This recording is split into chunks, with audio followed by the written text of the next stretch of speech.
বাড়ি ছেড়ে সরাসরি প্রেমিকের বাড়িতে হাজির 17 বছরের এক নাবালিকা। আর এই ঘটনাকেই কেন্দ্র করে চাঞ্চল্য ছড়ালো কোচবিহার 1 নম্বর ব্লকের শুক্তাবাড়ি দুধের কুটি দেওয়ানবশ এলাকায়। স্থানীয় সূত্রে খবর, কোচবিহার 1 নম্বর ব্লকের পশারিহাট বড় এলাঝান এলাকার ওই কিশোরী বেশ কিছুদিন ধরেই শুক্তাবাড়ি এলাকার এক যুবকের সঙ্গে প্রেমের সম্পর্কে যুক্ত ছিল। বুধবার ভোর রাতে প্রেমিকের খোঁজে তার বাড়িতে উপস্থিত হয় ওই নাবালিকা। তবে সেখানে গিয়ে দেখেন প্রেমিক বাড়িতে নেই। এই ঘটনাকে কেন্দ্র করে মুহূর্তে চাঞ্চল্য ছড়িয়ে পড়ে এলাকায়। ঘটনাস্থলে ভিড় জমে যায় কৌতূহলী মানুষের। ব্যাপারটা হলো, ব্যাপারটা প্রশাসন আসার পরে সব সালিশি এলো, মেয়ের বাড়ি চলে গেল, ছেলে বাড়িতে। আচ্ছা, কখন হয়েছে ঘটনাটা? ঘটনাটা গত ভোরের ঘটনা।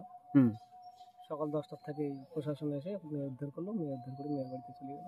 এখন কি চাচ্ছেন, মানে পরিবার কি চাচ্ছে? দুই লোকে প্রশাসনের কথায় সন্তুষ্ট, প্রশাসন যা বলবে তাই বলবে। আচ্ছা আচ্ছা, আপনার নাম? আমার নাম বাপি, এই এলাকার বাসিন্দা। খবর পৌঁছয় নাবালিকার পরিবারের কাছেও। কিছুক্ষণের মধ্যেই পরিবারের সদস্যরা ঘটনাস্থলে এসে উপস্থিত হন। এরপর পরিস্থিতি সামাল দিতে ঘটনাস্থলে পৌঁছয় কোচবিহার কোতোয়ালি থানার পুলিশ এবং প্রশাসনের আধিকারিকরা। দুই পরিবারের মধ্যে আলোচনার মাধ্যমে বিষয়টি শান্তিপূর্ণ মীমাংসা করা হয়। পুলিশ সূত্রে জানা গিয়েছে, উভয় পক্ষের মধ্যে একটি লিখিত সমঝোতাও স্বাক্ষরিত হয়েছে। শেষ পর্যন্ত প্রশাসনের তৎপরতায় নাবালিকাকে পরিবারের কাছে ফিরিয়ে দেওয়া হয়। পুলিশ এবং প্রশাসনের পক্ষ থেকে জানানো হয়েছে, পুরো বিষয় নিয়ে নাবালিকার সুরক্ষা এবং আইন মেনে পদক্ষেপ গ্রহণ করা হয়েছে।